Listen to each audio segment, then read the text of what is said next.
ছবি এবং একটি লেখার ক্যাপশন ফেসবুকে প্রচুর পরিমাণে ভাইরাল হয়েছে।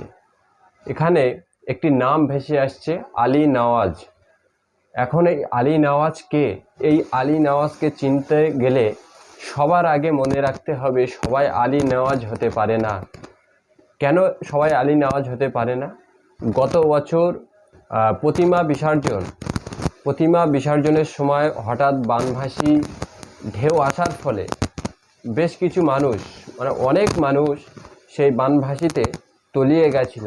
সেখানেও একজন ব্যক্তি সবার আগে বুক চিতিয়ে নিজের জীবনকে বাজি রেখে সেই স্রোতের বিপক্ষে লড়াই করে নদী থেকে অনেক মানুষকে উদ্ধার করেছিল। সেখানেও একজন ব্যক্তির নাম ভেসে এসেছিল। গতকাল রাত্রে জোড়াসাঁকো থানার অন্তর্গত, কলকাতার জোড়াসাঁকো থানার অন্তর্গত কলকাতা বিশ্ববিদ্যালয়ের পিছন দিকের গেটের সামনে রাত্রে 11টা নাগাদ দুজন বাইক আরোহী, অর্থাৎ একই বাইকে দুজন আরোহী, তারা ওই রাস্তা দিয়ে যাচ্ছিল, পিছন গেটের দিকে যে রাস্তা, সেই রাস্তা দিয়ে যাচ্ছিল।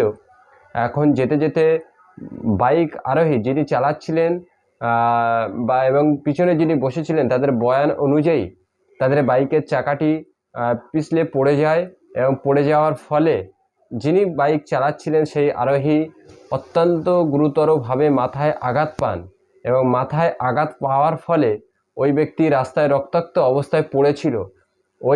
ওই সময় জোড়াসাঁকো থানাতে সিভিক ভলেন্টিয়ারের কাজ করা আলী নওয়াজ, এই আলী নওয়াজ তাদেরকে রাস্তায় রক্তাক্ত অবস্থায় পড়ে থাকতে দেখে রাত্রে 11টা নাগাদ। সেই সময়ে আলী নওয়াজ তাদের কাছে যায় এবং কাছে গিয়ে তিনি দেখলেন যে আঘাত এতটাই গুরুতর, যে এতটাই রক্তক্ষরণ হচ্ছে, আর কিছু সময় যদি এরা পড়ে থাকে তাহলে হয়তো মৃত্যুর দিকে এগিয়ে যাবে। আলী নওয়াজ 7-5 কিছু ভাবলেন না। তিনি ভাবলেন যে অ্যাম্বুলেন্স আসতে যত সময় নেবে তার থেকে হয়তো আমি একে কাঁধে করে নিয়ে 500 মিটার দূরে কলকাতা মেডিকেল কলেজে আমরা একে ভর্তি করাতে পারবো। অতএব আলী নওয়াজ তিনি সাহসিকতার সঙ্গে ওই আঘাতপ্রাপ্ত আরোহীকে নিয়ে নিজের কাঁধে চাপিয়ে তাকে কলকাতা মেডিকেল কলেজে অ্যাডমিট করিয়েছে। কলকাতা বিশ্ববিদ্যালয়ের পিছনের গেট থেকে কলকাতা মেডিকেল কলেজ কমপক্ষে 500 মিটার হবে। এই 500 মিটার রাস্তা একজন রক্তাক্ত অসহায় ব্যক্তিকে রাত্রে 11টার সময় দৌড়ে ভর্তি করেছে এই আলী নওয়াজ। সেই জন্য আমরা দুপুরবেলা একটা ছোট্ট ক্যাপশন বানিয়েছিলাম, সবাই আলী নওয়াজ হতে পারে না। আলী নওয়াজ হতে গেলে গোয়াল ঘরের মুত খেলে হয় না এবং ব্রিটিশদের পা চাটলে হয় না।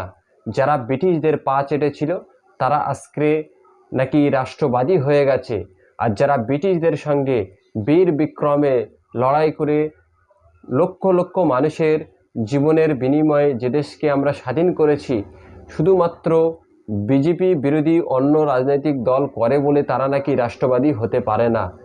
এই যারা ব্রিটিশদের পা চেটেছিল তারা আজকের রাষ্ট্রবাদী, আর যারা স্বাধীনতার সময় জীবনকে বাজি রেখে, জীবনকে বিলিয়ে দিয়ে এদেশকে স্বাধীন করেছে, আমার স্বপ্নের দেশ, তারা নাকি আজকের রাষ্ট্রবাদীর বাইরে।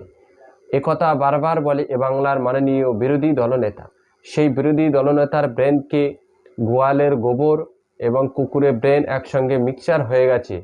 যাই হোক, সবাই আলী নওয়াজ হতে পারে না। আলী নওয়াজ হতে গেলে গোয়াল ঘরের হোয়াটসঅ্যাপ ইউনিভার্সিটির ওই সমস্ত ছাত্রছাত্রীরা হতে পারে না। আলী নওয়াজ তারাই হতে পারে যাদের বুকে পাটা আছে, যারা এদেশকে মাতৃ সমরূপে দেখে এবং সবার থেকে এদেশকে বেশি ভালোবাসে। তাই বিজেপি যারা করে তারাই রাষ্ট্রবাদী আর বাকিরা রাষ্ট্রদ্রোহী, এই কথা যারা বলে তাদেরকে জবাব দেওয়ার জন্য আলী নওয়াজদের এই ধরনের কাজই যথেষ্ট। সে পবিত্র প্রতিমা বিসর্জনে বানভাসী মানুষকে জীবনের বিনিময়ে উদ্ধার করা হোক, বা রাস্তায় রক্তাক্ত একজন পথিক পড়ে থাকা হোক, সমস্ত কাজে আলী নওয়াজদের মতো যারা এগিয়ে আসে তারাই হলো এদেশের সম্পদ, তারাই এদেশের সঠিক ভারতীয় নাগরিক বলে আমরা বিবেচনা করি।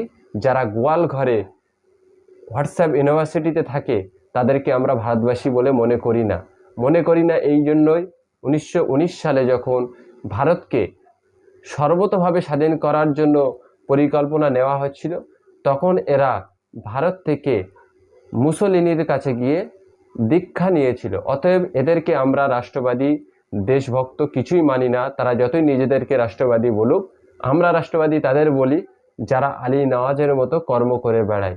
অবশ্যই দর্শক, আপনারা আপনাদের মতামত কমেন্ট বক্সে জানাবেন।